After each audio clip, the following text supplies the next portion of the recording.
Graça Brasil, Retrospectiva 2020. No final de 2019, eu congregava em uma igreja perto da minha casa, mas quando comecei a trabalhar o dia inteiro, não conseguia mais chegar a tempo para os cultos dias de semana. Por isso, mudei para a Assembleia de Deus no centro da cidade, que era perto da empresa. Chegando lá, ouvi falar do Graça Brasil, que aconteceria no carnaval do próximo ano. Mesmo sem saber o que esperar, me inscrevi, porque ter algo para fazer no carnaval não seria uma má ideia. Combinei de ir junto com os irmãos da congregação perto de onde eu morava, e no dia combinado, eu estava lá. O ônibus demorou demais para nos buscar, e quando chegamos ao estádio, onde o evento estava sendo realizado, ainda demorou muitas horas na fila. Entramos, e eu já sentia a atmosfera espiritual, mas não conseguia ouvir e entender quase nada. Só sabia alguns louvores pelo ritmo para adorar junto. Ainda assim, foi um milagre eu não ter passado mal, e eu estava ligada no espiritual o tempo todo. No final do evento, eu consegui ouvir algumas frases da última pregação, e percebi que o tema era sobre a operação dos dons espirituais.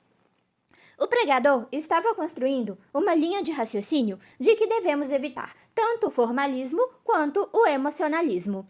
Em um momento, disse que a vida do crente que ainda não foi batizado com o Espírito Santo em revestimento de poder é como um carrossel, mais tranquila e linear.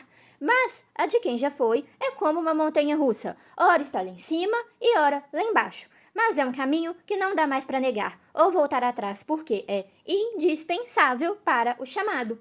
O que devemos tomar cuidado é para que os baixos não sejam negligência com a santificação. Falou também sobre ser o poder de Deus para tornar possível o que é humanamente impossível.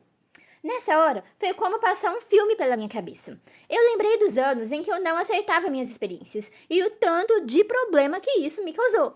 Não vou falar sobre isso aqui, porque já tem e ainda terá muitos vídeos ainda dedicados a esse assunto.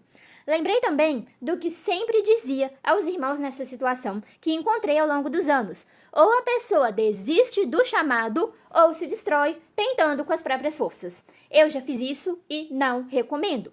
Então, o pregador mandou todo mundo que queria ser batizado descer lá para a área externa e todo mundo que já era também. Quando eu me assustei, já estava lá. Ele falou que quem já era batizado orar em línguas por alguém que não era, para que fosse naquele momento. Eu disse para os irmãos com quem eu estava orando que não falo em línguas sempre quando quero, apenas quando Deus me faz falar, e eu oraria em português mesmo que ele ouviria. Mas, quando me dei por mim, eu já estava orando em línguas e sendo renovada. O evento encerrou debaixo de uma chuva torrencial. O meu pé entrou em lama e enxurrada durante todo o percurso, mas, quando cheguei em casa, me dei conta do milagre. Eu não havia molhado absolutamente nada, a não ser alguns respingos. E aí eu senti Deus falando claramente comigo. Eu ainda continuo fazendo o que é humanamente impossível. Isso que vivi na chuva foi uma ilustração atualizada do que os dons e manifestações fizeram na minha vida, operar o impossível. E continuei percebendo Deus dizer, continue testemunhando, você ainda vai escrever mais. Nessa época eu estava com um livro escrito e ainda não publicado. Continue gravando, apenas continue. E de fato eu continuei, e continuo até hoje. Mas, infelizmente, até 2020, apenas um irmão tinha dado ouvidos e parado de negar os dons. De lá para cá, absolutamente ninguém. Mas eu faço a minha parte de testemunhar, mesmo que ninguém queira ouvir. E o resultado? Isso foi dias antes da pandemia. Foi preparação de Deus para aqueles meses tenebrosos, como eu já comentei em outros vídeos.